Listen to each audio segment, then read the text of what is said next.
Okay, keep going. This is the armoured cable going down to the shed. Okay.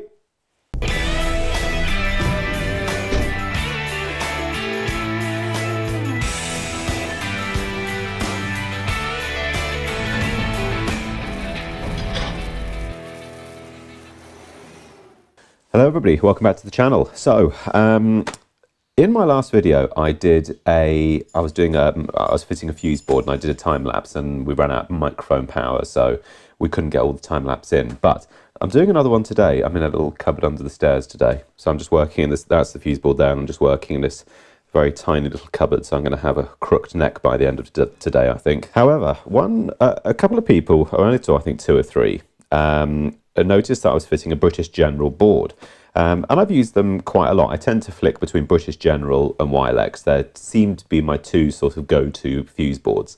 And 1 or 2 people couldn't help but leave the sort of the vomiting emoji. Okay, so I don't see the connection there. I'm sorry, my brain can't understand that. I don't see a problem with them. But today is going to be slightly different, because to try to counteract this and see what everybody's going on about, I have an MK fuse board. So I've never actually, I haven't fitted MK for ages. So today I'm going to fit this one in instead, and we'll see how we get on with it. And I'll give you my sort of honest appraisal of it, and we'll see if there is actually really any sort of difference. Is there a difference in fitting, say, an MK board to a British General or a Wilex to a Hager, etc., etc.? Is there actually really any difference in it?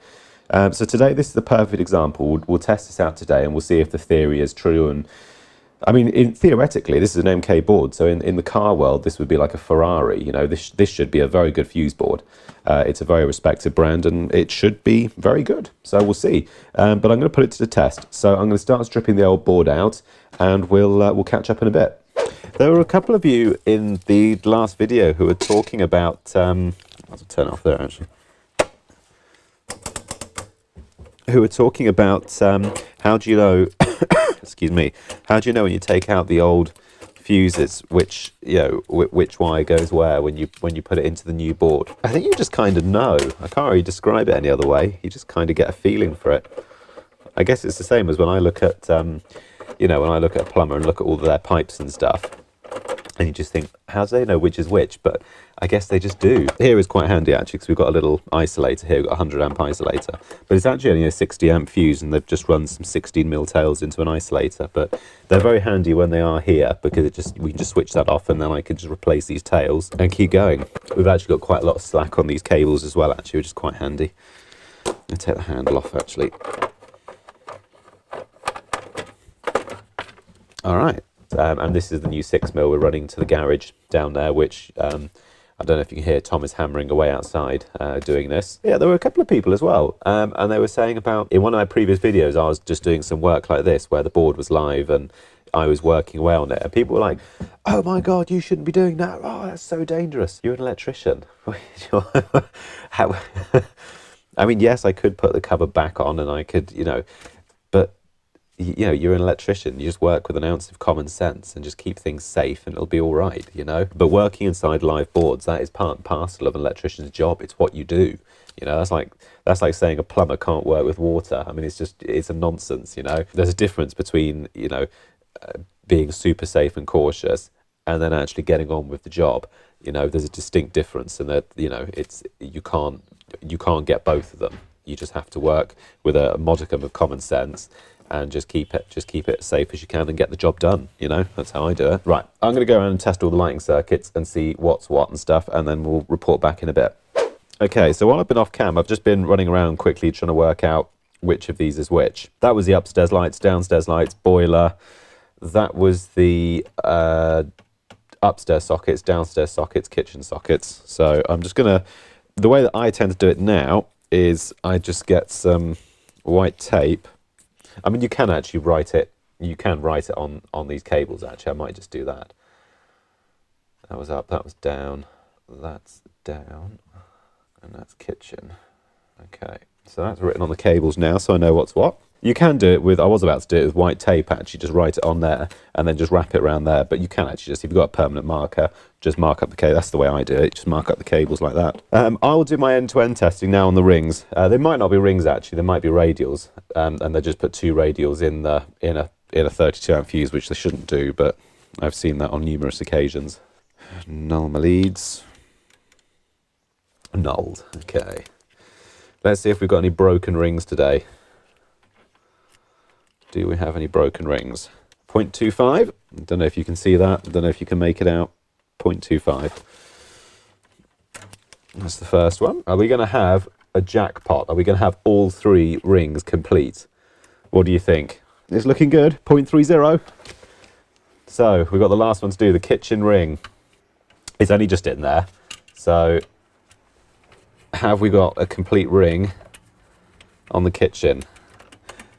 Place your bets now. I've lost my black croc clip. I don't know where. I had it the other day and I've now lost it. And somebody else mentioned in the comments, actually, they were saying, why do you connect the neutral and earth together on these test leads? It's just a funny thing that Metro will do. It's just, if you're doing, between live, neutral and earth, then you can separate them. But this is the way Metro test meters are. You just join them together. I'm not actually a big lover of doing it. I don't know. It's just the way they are. Right, here we go. Last circuit. Blimey, 0.27. We got full house. That's the lives done. I just got to do the neutrals and then the earths. Although there could be a break on those, actually, so I shouldn't crack open the champagne just yet.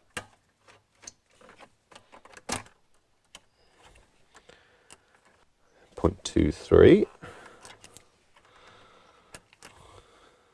0.24. I'd say that's acceptable.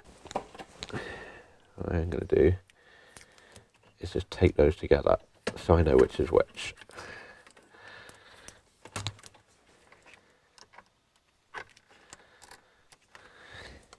.29, what was live? Or R1, I should say. 0.3, okay, I would say that's fine.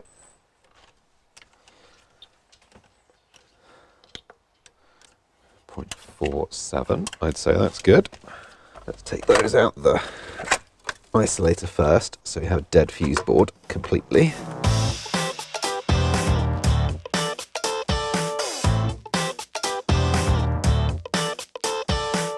Right, that's the old board out. Puh. It's like 15 years of dead skin and smeg. I should probably go outside and check what Dave. I should probably go outside and check what Dave is doing. I've just come out of the little cupboard for a minute just to stretch my legs and just see how Tom's getting on. But basically what he's doing is he's putting an armour cable. He's running down to the garden shed. So the fuse board's actually on this side of the wall. So the armour just comes out the wall there, and he's just lifted up these slabs here to run it underneath the slabs. He's done a fucking neat job, actually. Fair play. Pretty impressive, actually. And he's running it on the other side of the fence all the way down.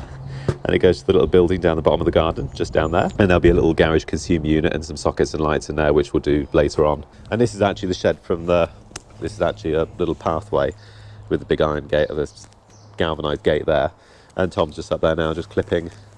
We're just going to clip the cable all the way down here. And then it just goes, we'll drill a hole somewhere through the side of this building, and it'll just go straight in there. Slowly but surely, we'll have this clipped in. Yeah, it's going all right. Yeah, it's not going too bad. As soon as this is done, we can put the little fuse board in the shed after you're finished. Yeah, I'll carry on putting that fuse board in. As soon as I've done that, I'll come out and give you a hand. That's going all right. Yeah, it's going all right. Definitely. As long as the weather holds up on us. Yeah, that's why I want to get this done, so then all the outdoor stuff is finished and I won't get absolutely soaked. Yeah. It should be okay though. Cool, all right. I'll leave it in your capable hands. Lovely. Okay, so let's take this board apart and have a little look-see, see what we got. Okay, so initially we seem to have more room than the British General boards. It also seems that these tails that join the RCDs and the buzz bars all together, they do seem thinner, or maybe they're actually the same thickness and they've just got a thinner insulation on them, but they are a lot more flexible than the British General counterparts. So, but anyway, the main thing is in fitting it. It does appear to have more space there seems to be more room, which is always beneficial, I guess. But yeah, let's fit it and see how we get on.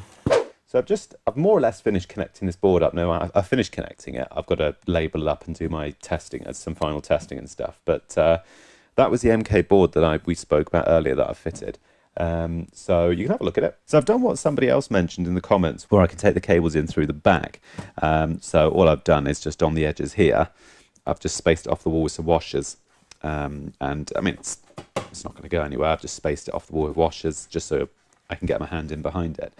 I mean, I suppose rear entry is maybe easier, but I don't know, I'm not totally sold on it. I might stick with just top entry glands next time, perhaps, I don't know. But I mean, it's still perfectly acceptable. Putting rear entry, you just have to keep the holes quite as small as you can on the back of the fuse board for fire integrity. The MK ones have if I can get the lid up, they have a lift up lid rather than the British General ones, which have the lift down lid, which I suppose for fire integrity, having the lift up lid makes more sense, because unless you prop it open, it'll always stay shut.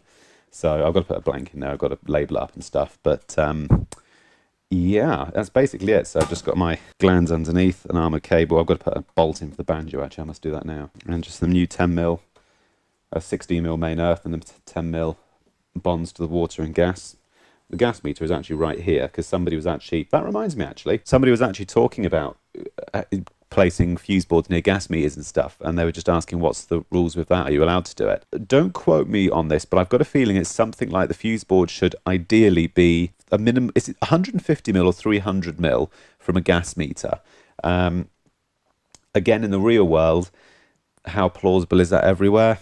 Not always. You know, you do what you can, you try and keep your work as safe as you can keep it, but I mean, is it always possible to comply with that?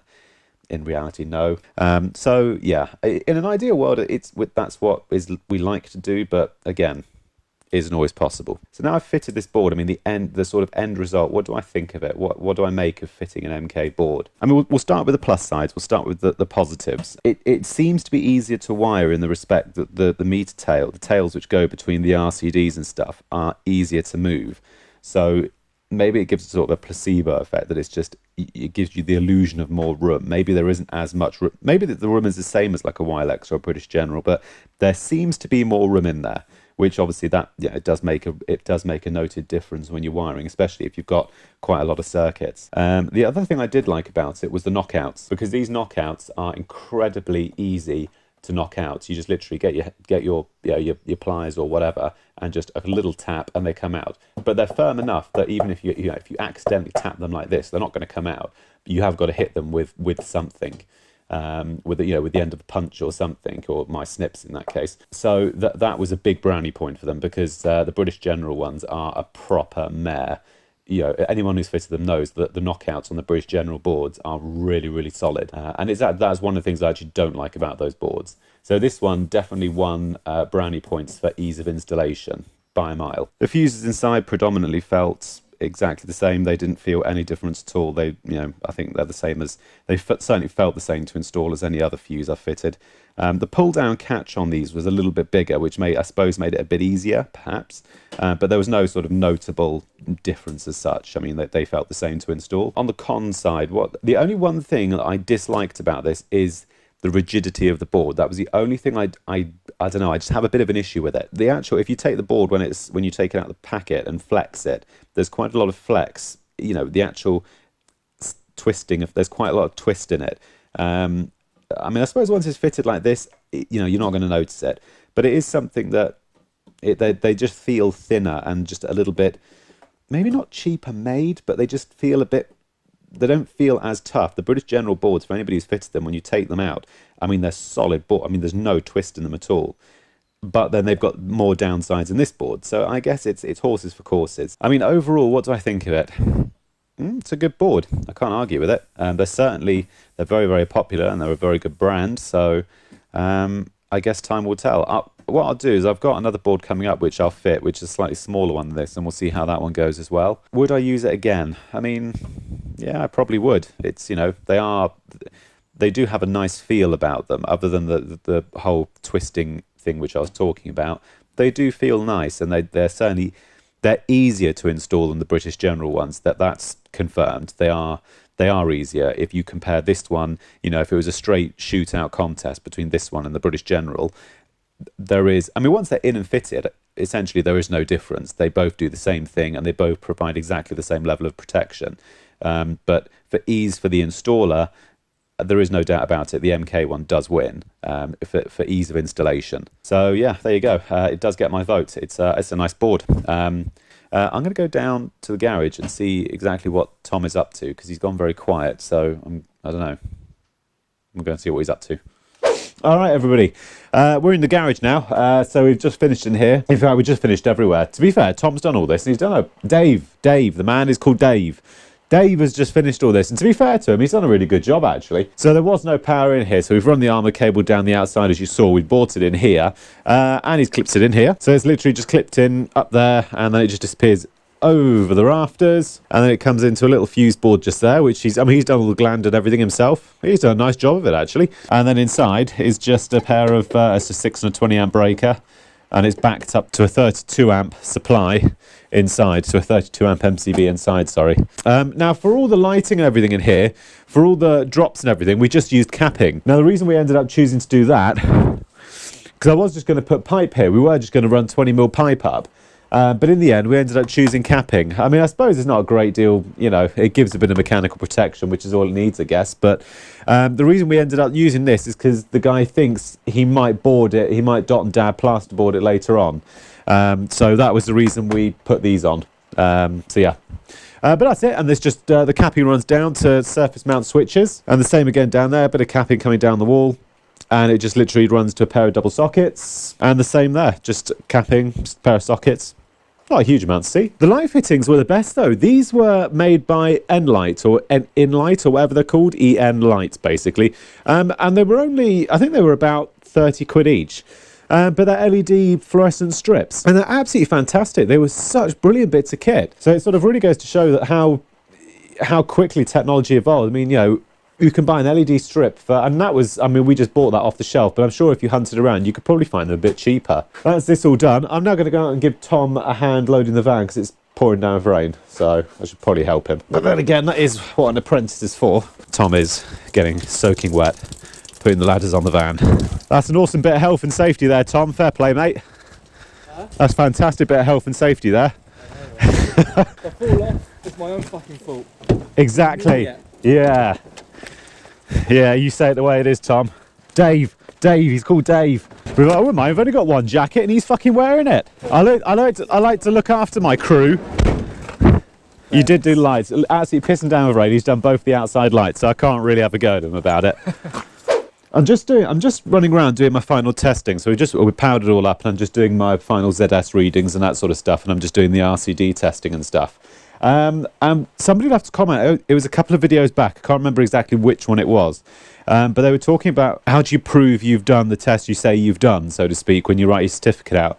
Well, the easiest way is if you use, there are various certificates which you can buy online and stuff, or you can use the NIC software for certificates. It's entirely up to you. But there's normally, on a lot of digital certificates, you can attach photographs. So for instance, I've just done the RCD test here on this socket, and all I'll do is I'll just literally, without dropping my phone, I'll just literally take a photo of it through my phone, and then that way you can upload that photo with your test certificate. So like earlier on when I was testing the Fuseboard and we were doing the end-to-end readings on the rings, I'll take a photograph of the test meter of each of those end-to-end readings, and I'll just put each of those 3 readings on the test certificate at the very end. You can attach as many photographs as you want to a test certificate. And personally, I'd advise anyone, if you're doing, you know, if you're doing your final test readings and stuff, take a photo, because it helps prove that you've done what you said you were going to do. Because we all know that, you know, your final readings can be, you know, anyone can make up a reading. It's not difficult. So this just helps to prove that you've done it. So we're all done in here now, so we are going to head off and we'll pack the van and we'll see you in a bit.